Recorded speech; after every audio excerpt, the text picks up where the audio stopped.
देश का गौरव लखनऊ विश्वविद्यालय, 100 साल का स्वर्णिम इतिहास। लखनऊ विश्वविद्यालय के छात्रों ने मंगल तक बिखेरी चमक, एक से बढ़कर एक कीर्तिमान, सफलता के शानदार 100 साल।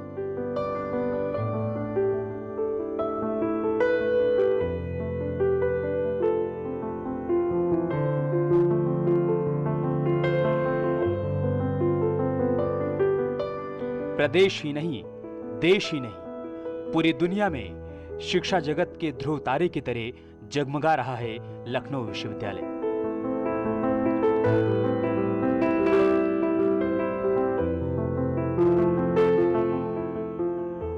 पच्चीस नवंबर को लखनऊ विश्वविद्यालय अपने 100 साल पूरे करने जा रहा है। 25 नवंबर 1920 को लखनऊ विश्वविद्यालय की नींव रखी गई थी। चंदा जमा करके उस वक्त लखनऊ विश्वविद्यालय की शुरुआत की गई थी।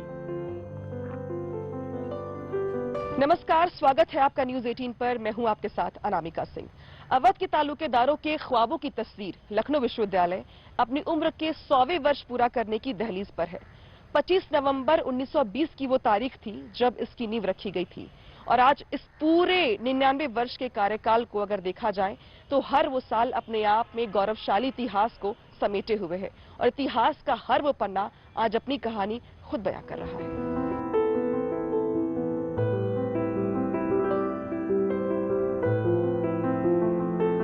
अपने अद्वितीय छात्रों की बदौलत दुनिया के सबसे बेहतरीन विश्वविद्यालयों में एक माना जाता है लखनऊ विश्वविद्यालय।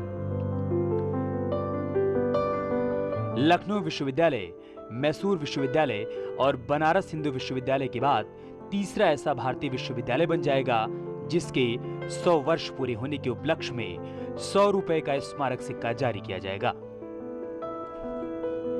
लखनऊ का गौरव माने जाने वाला लखनऊ विश्वविद्यालय अपनी स्थापना के 100वें साल में प्रवेश कर रहा है। 99 सालों के सफर में विश्वविद्यालय कई बड़े बदलाव का गवाह बना और आज अपना स्वर्णिम सफर तय करते हुए आगे की तरफ बढ़ रहा है। इस बीच कई कुलपतियों ने अपनी अपनी सेवाएं दी, विस्तार देने का प्रयास किया, लेकिन हमारे साथ जो जुड़े हुए हैं वो आलोक राय है, वर्तमान यहाँ के वीसी हैं और इन्हें वो मौका मिला है जब 100वां साल यहाँ पर एक ग्रैंड इवेंट के तौर पर मनाया जा रहा है यूनिवर्सिटी के भीतर। सर, शुरुआत में आपसे करूंगी। 100 सालों का जो सफर रहा है, सभी जितने भी लोग हैं अलग अलग तरीके से देख रहे हैं। बताओ, शिक्षाविद आप कैसे देखते हैं इसको? It's a grand institution which has extremely glorious history. तो इस विश्वविद्यालय ने बहुत सारी एकेडमिक अचीवमेंट्स, अकम्पलिशमेंट्स हैं इसके। जैसे यहाँ का पॉलिटिकल साइंस डिपार्टमेंट इंडिया का सबसे पहला डिपार्टमेंट है। यहाँ कई ऐसे स्टॉलवर्ड थे जिन्होंने उन विषयों को इंडिया के अंदर इस्टेब्लिश किया। साइंस की फील्ड में बीरबल साहनी साहब का नाम आप जानती हैं, ऐसे राधा कमल मुखर्जी, DN मजूमदार साहब, ऐसे बहुत सारे बड़े नामचीन लोग यहाँ थे जिन्होंने अपने विषयों को इस्टेब्लिश किया और नए सब्जेक्ट पूरे इंडिया की एकेडमिक इसमें क्रिएट किया। लखनऊ यूनिवर्सिटी ने राजनीति विज्ञान, समाजशास्त्र, विज्ञान और तकनीक जैसे कई विषयों को देश में स्थापित किया। इन विषयों के मामले में विश्वविद्यालय की मिसाल दी जाती रही है। लखनऊ विश्वविद्यालय में बेहतरीन शिक्षा के स्तर की चर्चा पूरे देश में होती है। यही वजह है कि न सिर्फ प्रदेश बल्कि देश के हर हिस्से में छात्र और छात्राएं यहां एडमिशन लेने का सपना संजोते हैं। भी आपको बताऊं तो पिछले एकेडमिक ईयर में हमारे पास जहां 13 डोमिनेटिंग स्टेट के स्टूडेंट थे, इस साल हमारे एडमिशन प्रोसेस में हम करीब 19 स्टेट के स्टूडेंट इनरोल कर रहे हैं। हमारे PhD की डिमांड इस साल जो हमारा अभी बस रिजल्ट हम रिलीज कर रहे हैं उसमें बहुत ज़्यादा रिजल्ट, मतलब हमारे पास साउथ से भी बहुत सारे बच्चों के एप्लीकेशंस हैं। ग्लोबल हमारे 60% इंटरनेशनल स्टूडेंट बढ़ गए। लखनऊ विश्वविद्यालय उन पहले विश्वविद्यालयों में से एक है जिसने सबसे पहले नई शिक्षा नीति को लागू किया है। नई शिक्षा नीति के मुताबिक पढ़ाई और सिलेबस में जरूरी बदलाव किए गए हैं। जुडिशरी में एक बहुत बड़ी संख्या है जो यहाँ से लोग निकले हैं। पूरे देश में हाई कोर्ट्स में लगभग 40 जजेस इस समय लखनऊ 40 हाई कोर्ट के, जिसमें कई चीफ जस्टिस भी हैं। इसके अलावा पॉलिटिशियंस की बात आपने कही, इस समय सरकार में 6 बहुत आला दर्जे के मिनिस्टर्स इस यूनिवर्सिटी के स्टूडेंट रहे हैं। तो दैट वे यूनिवर्सिटी ने हमेशा अपना आउटपुट दिया। और मैं पिछले शताब्दी वर्ष का ही सिर्फ जिक्र करूं तो अभी जितने भी गवर्नमेंट, उत्तर प्रदेश गवर्नमेंट के रिजल्ट्स आए, पीसीएस, हायर एजुकेशन में टीचर्स, माध्यमिक में टीचर्स, जो भी एग्जामिनेशन के रिजल्ट है आप देखेंगी तो स्टेट में हमारा रिजल्ट मतलब अनकंपैरेबल था। Even you compare with the central university counterparts. Lucknow university देश की पहली यूनिवर्सिटी है जिसने इंटरडिसिप्लिनरी सब्जेक्ट में रिसर्च की शुरुआत कर दी है, जिसको लेकर छात्र बेहद उत्साहित दिखाई दे रहे हैं। इस शताब्दी वर्ष के अंदर मैं आपको बताऊं तो 3 इंटरडिसिप्लिनरी रिसर्च सेंटर्स, इसमें फैकल्टी ऑफ योग एंड अल्टरनेटिव मेडिसिन, दूसरा institute of advance molecular genetics and infectious diseases और तीसरा सेंटर फॉर नैनो साइंस, इसको हम एस्टैब्लिश कर रहे हैं। और तीनों का नेचर ही इंटरडिसिप्लिनरी है, जिसमें अलग अलग विषयों के लोग मिलकर एक नया शोध क्रिएट कर सकते हैं, जो न सिर्फ न्यू एजुकेशन पॉलिसी इसको बहुत ज़्यादा एम्फेसाइज कर रही है बट ऑल्सो कि आज की वो डिमांड है। गौर करने वाली बात यह है कि जहां देश में एक ओर प्राइवेट विश्वविद्यालय और कॉलेज की चमक धमक छात्रों को अपनी ओर खींच रही है, इसी बीच लखनऊ विश्वविद्यालय की खूबसूरत इमारत और सुविधाएं छात्रों को यहां एडमिशन लेने के लिए आकर्षित करते हैं। ये प्राइवेट कॉलेजेस भी थोड़ी आप लोगों के लिए कंपटीशन है क्या? क्योंकि बहुत अच्छे बड़े कैंपस, बड़े खूबसूरत से कमरे, बहुत सुविधाएं देकर की वो कोशिश करते हैं कि स्टूडेंट्स का मन मोह सके। तो इस लिहाज से क्या आपको लगता है कि थोड़ा बहुत रुझान कम हुआ है या कुछ बदलाव आया सोच में लोगों के? मैडम आप जो बोल रही हैं इसका ठीक उल्टा बोल रहा हूँ। आज की तारीख में लखनऊ यूनिवर्सिटी उनके लिए कंपटीशन है। तो जो बच्चे पहले ग्लैमर कोशेंट की वजह से चले जाया करते थे प्राइवेट यूनिवर्सिटीज़ के अंदर और बड़े ग्लैमरस बिल्डिंग वाले प्राइवेट कॉलेजेस के अंदर, अभी इसका रिवर्स इंजीनियरिंग शुरू हो गई, बैकवर्ड इंजीनियरिंग शुरू हो गई। इस साल हमने अपना टोटल फॉर्म सेल 70% ज़्यादा किया। पिछले साल के कंपैरिजन में 70% ज़्यादा फॉर्म सेल किया।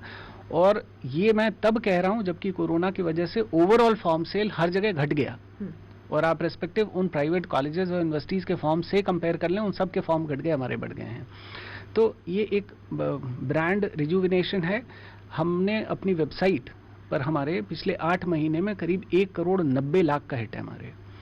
आज हमारे यूट्यूब चैनल पे 10,000 से ज़्यादा सब्सक्राइबर हैं 6 महीने के अंदर, और उस पर 2 लाख से ज़्यादा का व्यू है। हमारा यूट्यूब चैनल मोनेटाइज है।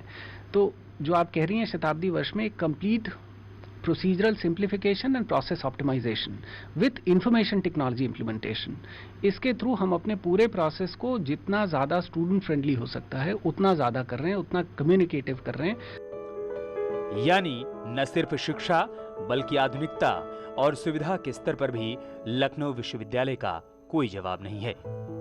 अनामिका सिंह, न्यूज़ 18, लखनऊ। यानी कि चंदा लेकर जिस यूनिवर्सिटी की शुरुआत हुई थी, कल उसके 100 साल पूरे हो जाएंगे। कल पीएम लखनऊ यूनिवर्सिटी के शताब्दी समारोह में हिस्सा भी लेंगे। छात्रों में इसे लेकर काफी उत्साह है, जबरदस्त उत्साह है। यूनिवर्सिटी में हर विभाग में कार्यक्रम आयोजित हो रहे हैं और गौरवपूर्ण 100 साल की विरासत को याद किया जा रहा है।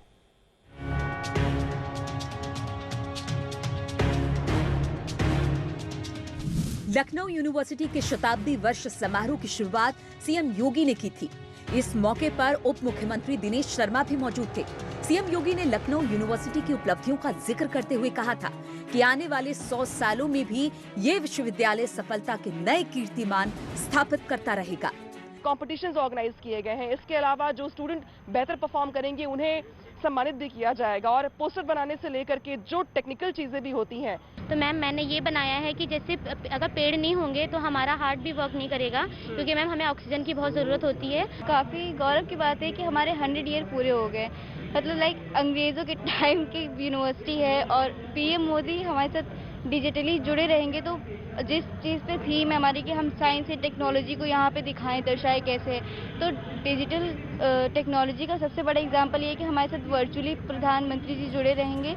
25 नवंबर को प्रधानमंत्री मोदी यूनिवर्सिटी की स्थापना दिवस कार्यक्रम में शामिल होंगे। वो इस अवसर पर एक कॉफी टेबल बुक और स्टैंप का विमोचन भी करेंगे। 100 साल पूरे होने पर यूनिवर्सिटी के छात्र बेहद उत्साहित हैं। अलग अलग विभाग में अलग अलग कार्यक्रम हो रहे हैं। पोस्टर, बैनर और पेंटिंग्स बनाकर संदेश दिए जा रहे हैं। ये जो आपने सेलिब्रेट कर रहे हैं 100 इयर्स, इसको लेके क्या कहेंगे आप? मैम ये काफ़ी सही इवेंट है, क्योंकि हम लोग को मैम और भी चीज़ें एक्सप्लोर करने का मौका मिला और अपनी नॉलेज बढ़ाने का मौका मिला। जैसे मैम जूलॉजी, टेक्नोलॉजी, मैम इससे हम लोग मैम काफ़ी नई नई चीज़ें सीखे। इवन मैम जो कस्टमर्स आए उन्होंने अपना फीडबैक दिया, हम लोग मैम उनका रिस्पॉन्स लिए मैम, वो उससे काफ़ी मैम नए सजेशंस मिले कि हम लोग क्या कर सकते हैं। कैसा लगता है जब जिस यूनिवर्सिटी में पढ़ रहे हैं आप, उसके 100 साल पूरे हो रहे हैं? लखनऊ विश्वविद्यालय के खजाने में कई नगीने हैं, जिसकी चमक सिर्फ देश में ही नहीं बल्कि दुनिया भर में विश्वविद्यालय का नाम रोशन कर रही है।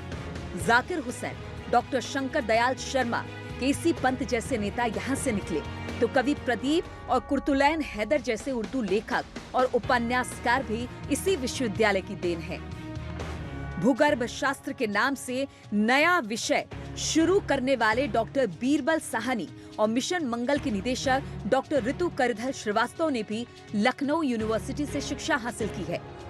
और अपने देश का जो पहला भारतीय अभियान दल उत्तरी ध्रुवीय क्षेत्र में आर्कटिक में 2007 में गया था, न सिर्फ मैं लखनऊ विश्वविद्यालय का, पूरे प्रदेश का, बल्कि अपने देश के विश्वविद्यालय से अकेला शिक्षक था जो अपने विश्वविद्यालय का प्रतिनिधित्व कर रहा था। तो जो अपने देश का तिरंगा झंडा उत्तरी ध्रुवीय क्षेत्र में पहली बार फहराया गया था और वहाँ पे जो भी शोध कार्य जलवायु परिवर्तन को लेके हुए थे, उसमें लखनऊ विश्वविद्यालय की भी अपनी उपलब्धि रही है, क्योंकि मैं लखनऊ विश्वविद्यालय का प्रतिनिधित्व कर रहा हूँ। यूनिवर्सिटी के पूर्व छात्र भी शताब्दी समारोह को लेकर बेहद प्रसन्न हैं। उनका कहना है कि उन्होंने इसी विश्वविद्यालय से संस्कार हासिल किए और विश्वविद्यालय सफलता की नई ऊंचाइयों को छू रहा है। शिक्षा के मंदिर होते हैं विश्वविद्यालय और छात्र रोशन करते हैं अपने विश्वविद्यालय का नाम। लखनऊ यूनिवर्सिटी के 100 साल पूरा होना सिर्फ प्रदेश नहीं बल्कि पूरे देश के लिए गौरव की बात है। इस यूनिवर्सिटी ने देश को बहुमूल्य रत्न दिए हैं, जिन्होंने देश का नाम पूरे विश्व में रोशन किया है। अनामिका सिंह, न्यूज़ 18, लखनऊ। रक्त से स्याही बनाई, फिर कलम में शान लाया, जो लता के कंठ में मेरे वतन का गान लाया। हो मुबारक 100 बरस जो अक्षरों की खान लाया, इन सतत कदमों के कारण विश्वविद्यालय हमारा। शिक्षा के इस मंदिर के 100 साल पूरे हो रहे हैं और इस मौके पर खास आयोजन की तैयारी है। चलिए, हेल्दी रहने के लिए सबसे जरूरी है दूध। शरीर में क्वालिटी प्रोटीन और कैल्शियम के लिए जरूरी है दूध। तो पीजिए हर रोज 1 ग्लास अमूल दूध। Stay home, stay fit. रुकेंगे यहाँ एक ब्रेक के लिए, तुरंत लौटेंगे।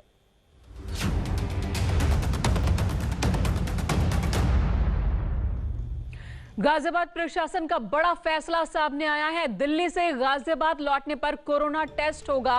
बूथ लगाकर जिला प्रशासन रैंडम टेस्टिंग करेगा। स्वास्थ्य विभाग की टीम भी मौके पर मौजूद होगी।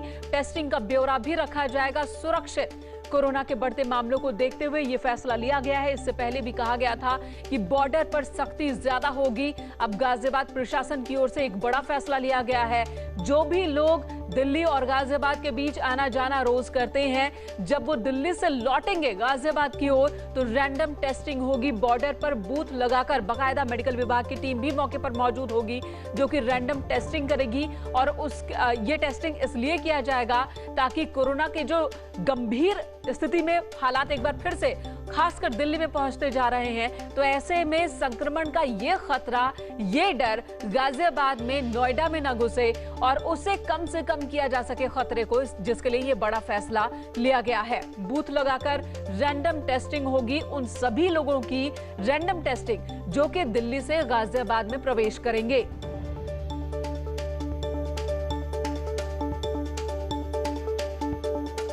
अमित राणा हमारे सहयोगी इस वक्त हमारे साथ जुड़ चुके हैं। अमित, रैंडम टेस्टिंग ये कोई वक्त भी निर्धारित किया गया है या पूरे दिन ये टेस्टिंग चलती रहेगी? जो भी लोग, जो भी होगा दिल्ली से गाजियाबाद आएगा तो उनकी रैंडम टेस्टिंग हो सकती है?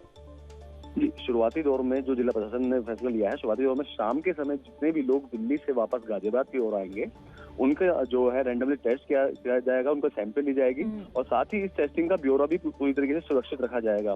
कोविड-19 के बढ़ते हुए संक्रमण को देखते हुए ये फैसला लिया गया है और आज शाम से इस फैसले को लागू भी कर दिया गया है और जिसके तहत दिल्ली से शाम के समय आने वाले जितने भी लोग होंगे उनका रैंडमली टेस्ट किया जाएगा, जिसको वहाँ पर बूथ बनाए जाएंगे बॉर्डर के पास और उस बूथ पर ही इनके टेस्ट होंगे और रैंडमली इनके टेस्ट होते रहेंगे। जी अमित, तो नोएडा बॉर्डर पर यह फैसला पहले ही लिया जा चुका, अब गाजियाबाद बॉर्डर पर भी टेस्टिंग होगी। आज से ही इस फैसले को अमल में भी लाया जाएगा। धन्यवाद इस वक्त पूरी जानकारी देने के लिए। इधर योगी सरकार की कैबिनेट मीटिंग शुरू हो चुकी है और इस बैठक में लव जिहाद कानून पर मुहर लगने वाली है। उत्तर प्रदेश विधि विरुद्ध प्रतिषेध अध्यादेश लाएगी सरकार। गृह विभाग, न्याय विभाग से मंजूरी मिल चुकी है। शादी के लिए धर्म बदलने पर कार्रवाई का प्रावधान इसमें रखा गया है। पहचान छिपाई तो अब जेल जाना पड़ेगा। लव जिहाद पर कानून कितना कारगर होगा ये एक अलग मसला है, लेकिन फिलहाल आज यूपी कैबिनेट मीटिंग में इस पर मुहर लग सकती है। जो प्रस्ताव है, जो प्रावधान किए गए हैं उसके मुताबिक 1 से 10 साल तक की सजा का इसमें प्रावधान है। अजीत सिंह हमारे सहयोगी लखनऊ से इस वक्त हमारे साथ मौजूद हैं। अजीत, 1 से 10 साल तक की सजा का प्रावधान अलग अलग कंडीशंस में, तो मीटिंग शुरू हो चुकी है। देखिए बिल्कुल मेनका, मीटिंग शुरू हो चुकी है। सीएम योगी अपने मुख्यमंत्री आवास पर कैबिनेट बैठक ले रहे हैं। कुछ मंत्री यहाँ पर हैं और कुछ वीडियो कॉन्फ्रेंसिंग के जरिए कैबिनेट बैठक में जुड़े और लगभग 2 दर्जन के आसपास प्रस्तावों पर मुहर लगी। लेकिन सबसे महत्वपूर्ण लव जिहाद पर बनने वाला कानून है, उस पर मुहर लगेगी। इसमें 1 साल से 10 साल की सजा होगी। कई सारे प्रावधान उसमें है। बाकायदा एक लेसन लव जिहाद पर किया गया। कोई सामूहिक धर्म परिवर्तन करता है तो उसे 10 साल की सजा होगी। अगर वो सिर्फ शादी के नाम पर धर्म परिवर्तन करता है तो उसे 3 साल की सजा होगी। अलग अलग अपराध की अलग अलग सजा की गई है। तो निश्चित तौर पर ये बड़ा कानून होगा और जो स्टेट लॉ कमीशन ने अपनी भारी भरकम रिपोर्ट सौंपी थी गृह और न्याय विभाग की एनओसी के बाद अब सरकार आज इसे कैबिनेट में ला रही है। तो कैबिनेट अब से 1 घंटे बाद खत्म होगी तो शायद इस पर अंतिम मोहर तब तक लग जाए और ये बड़ी बात होगी उत्तर प्रदेश के लिए, क्योंकि आज खुद बिल्कुल अजीत, और कई सवाल भी उठने लगे हैं इस कानून को लेकर, खासकर लव जिहाद इस शब्द को लेकर विपक्ष की ओर से सवाल उठाए जा रहे हैं। तो अब जब मीटिंग समाप्त होगी और बातें सामने आएंगी तो साफ हो पाएगा कि किस तरीके से इसको लागू किया जाएगा, इस कानून को। देखिए बिल्कुल, किस कानून को किस तरीके से लागू करना है ये सरकार तय कर चुकी है। ड्राफ्ट तैयार है, सिर्फ अब औपचारिकता बाकी है। जैसे ही कैबिनेट पर इसकी मुहर लगेगी ये कल से ये कानून प्रभावी हो जाएगा पूरे उत्तर प्रदेश में। कि कोई भी धर्म के नाम पर जो है शादी के नाम पर धर्म परिवर्तन नहीं कर पाएगा, ना ही धर्म परिवर्तन के नाम पर शादी कर पाएगा। और जो भी पंडित, मुल्ला, मौलवी, पादरी बिल्कुल, और खासकर जो अपना नाम, अपनी पहचान छिपाकर लड़कियों से दोस्ती करते हैं, फिर शादी और शादी के नाम पर धर्म परिवर्तन का दबाव बनाते हैं, इस तरह के मामलों को रोकने के लिए यह कानून लाया जा रहा है। अजीत, धन्यवाद इस वक्त पूरी जानकारी देने के लिए। और इस वक्त ओडिशा सरकार ने कुछ अनोखा किया है। इसने फेकल कीचड़ और सेप्टिस प्रबंधन के लिए एक व्यापक प्लान बनाया है और महिलाओं और ट्रांसजेंडर स्वयं सहायता समूहों को इससे जोड़ा, एक संपूर्ण मूल्य श्रृंखला का एक अभिन्न अंग बनाया। अब तक मल मिट्टी प्रबंधन कार्य हमेशा पुरुषों द्वारा ही नियंत्रित किया जाता रहा है, लेकिन नया प्रयोग ओडिशा सरकार कर रही है और जिसका लाभ भी अब दिखने लगा है।